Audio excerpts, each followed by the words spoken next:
Welcome to Go Okanagan. We are down here at the EECO Centre in Kelowna, and well, there's definitely a buzz in the air. And it's not just the excitement of all the cool exhibits that they usually have. There's a brand new one all about unbelievable bees, and we're going to check it out coming up on today's show.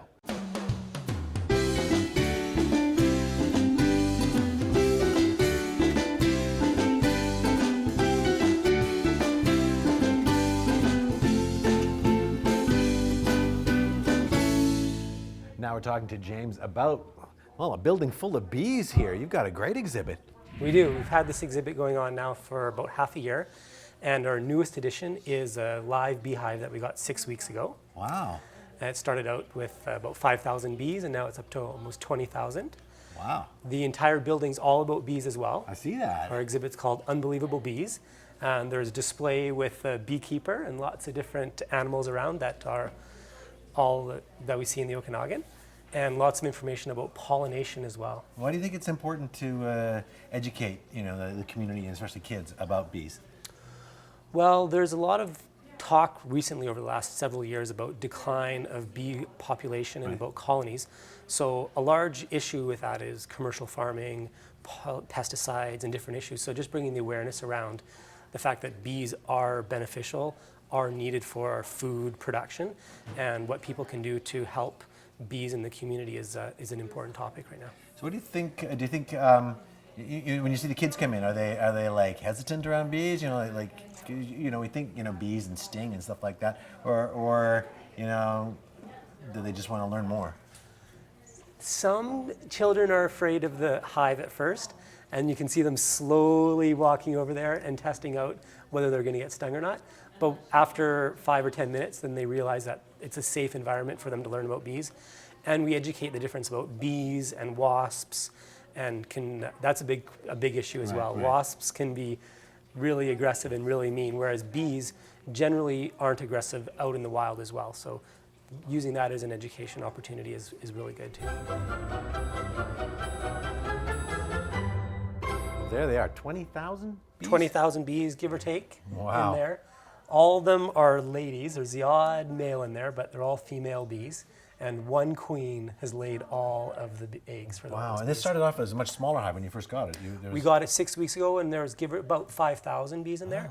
And so that queen's been busy the last month and a half. Wow. And I see there's like a little pipeline that goes outside there, and I guess that's where they come and go to get their... That's right. So they go outside, they forage for pollen and nectar, and then they come back and make their honey in the hive and feed all the babies that are in there. So you were saying that like the bottom part of the honeycomb is, or the hive, sorry, is where the... It's called the brood. And so that's where all the eggs are laid, sort of in the bottom semicircle third of the hive. And then the upper portion of the hive, all up here, is where they store all the honey. Okay. So there's a nice little bit of structure to the hive and organization that the queen lays out. They're obviously making honey, and that's for their own survival through the year. But are you planning on harvesting the honey? We will be harvesting some of the honey. They make more than enough honey for themselves. Right. We'll leave lots of honey in there for them to survive the winter, and then we'll be harvesting the honey as well. One of the perk benefits of our job here at the EECO. Very nice. Yeah, nothing quite like the fresh honey. Now, absolutely. It's just fascinating to be able to see them up close and watch them moving around. But how do you spot the queen in there?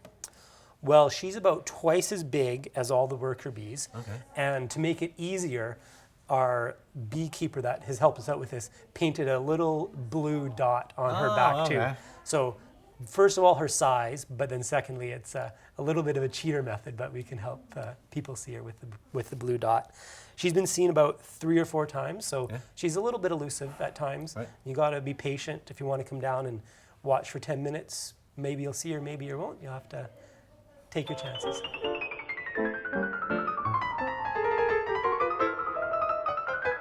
Thank you so much for letting us come down, have a look inside your hive. And you were saying that that there's different groups that are coming in here. People can bring groups of kids in. That's right. Daycares, school groups come down and do programs on bees as well as other activities. We're going to have one going on here, Tadpole Tales. And groups of the public of 10 to 30 people are allowed to, or asked if they'd like to come down and do programs for free of charge. And we have a program guide that's available. There's about 8 different programs we offer. Wow. So how do people track that down? Come down to the EECO and ask our EECO clerk, or give us a phone call at 250 469-6140. All right, there you go. Come down and learn all about bees and all kinds of other incredible things to do with nature and wildlife and the natural systems here in the Okanagan. That's it for the show. I'm Doug Brown. See you next time on Go.